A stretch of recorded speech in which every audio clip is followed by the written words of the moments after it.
Buenos días a toda la audiencia de Radio Solidaria. Te saluda tu hermano y amigo William Muñoz del Ministerio Viviendo su Palabra.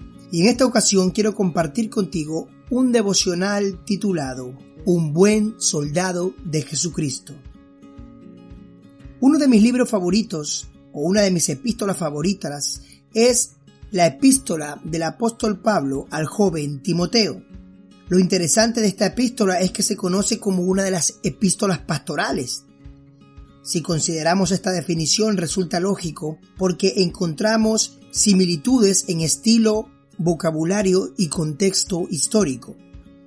A diferencia de otras cartas o epístolas que tratan cuestiones relativas a la estructura eclesiástica, estas cartas van dirigidas a hombres que desempeñan un papel pastoral y no a las iglesias. Es la manera correcta en la que deberíamos de estudiar estas cartas según dictan los grandes teólogos y estudiosos de la Biblia.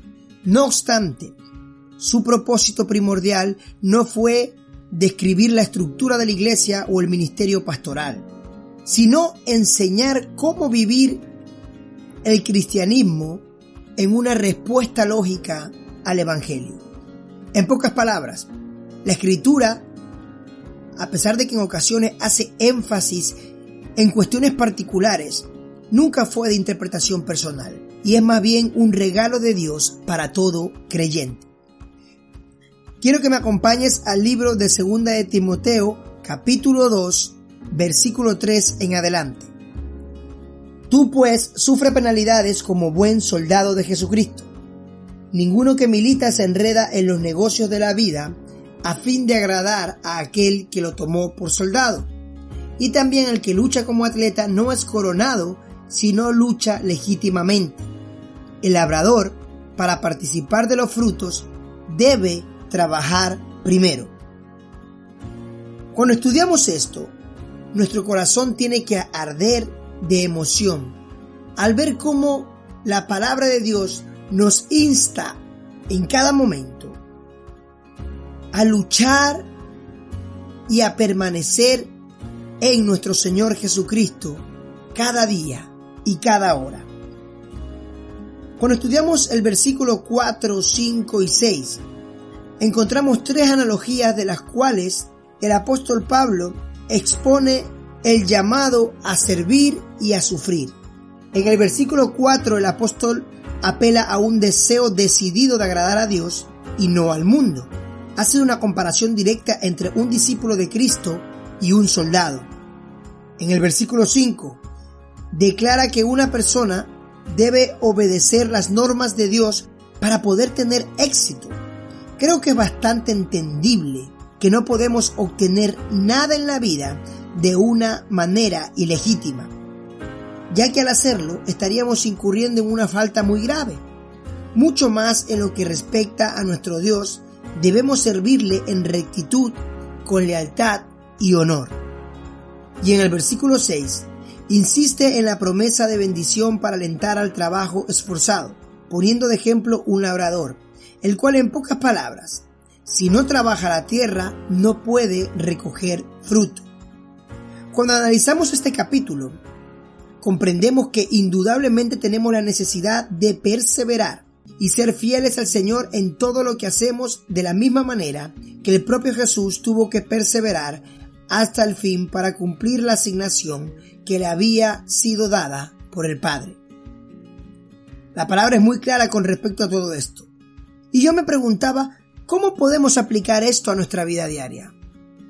Y a la verdad, yo he comprendido en primera persona lo que es sufrir penalidades como un soldado que milita en la milicia. Bueno, en esto os abro mi corazón y os cuento que en mi paso por el ejército hubieron muchos momentos difíciles, momentos duros, en los que el entrenamiento era tan exigente que no era loco ni descabellado que en algún momento se te pase por la cabeza abandonarlo todo y darte por vencido.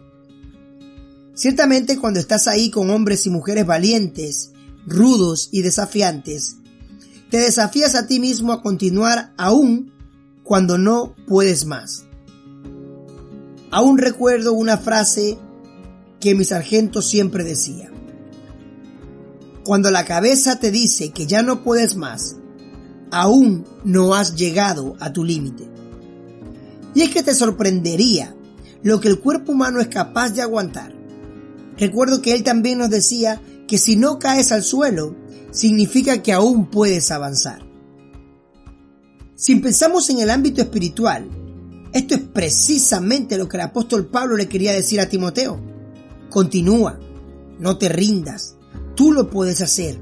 Soporta la prueba, soporta la tentación, aprende a sufrir penalidades como un buen soldado de Jesucristo. No estás solo, pues es Dios quien guía tus pasos. Por esta razón, en esta mañana quiero decirte, no sé cuán cansado estés, no sé si te faltan las fuerzas. Lo que sí sé es que tú puedes avanzar. Lo que sí sé es que tú puedes llegar a la meta. El sufrimiento, el dolor e incluso el llanto no van a detenerte en tu asignación. Esfuérzate y sé valiente. No temas ni desmayes porque Él estará contigo hasta el fin. Sufre penalidades como un buen soldado de Jesucristo y no te des por vencido. Pero quiero decirte que es necesario de que tú descanses en Jesús, porque Él aumentará nuestras fuerzas y te permitirá llegar a la meta. Recuerda que estás en el ejército de salvación. Perteneces al ejército celestial y aunque no sea fácil, la victoria está asegurada. La victoria se firmó hace 2000 años en la cruz del Calvario. Levántate, que Dios está contigo. Dios te bendiga.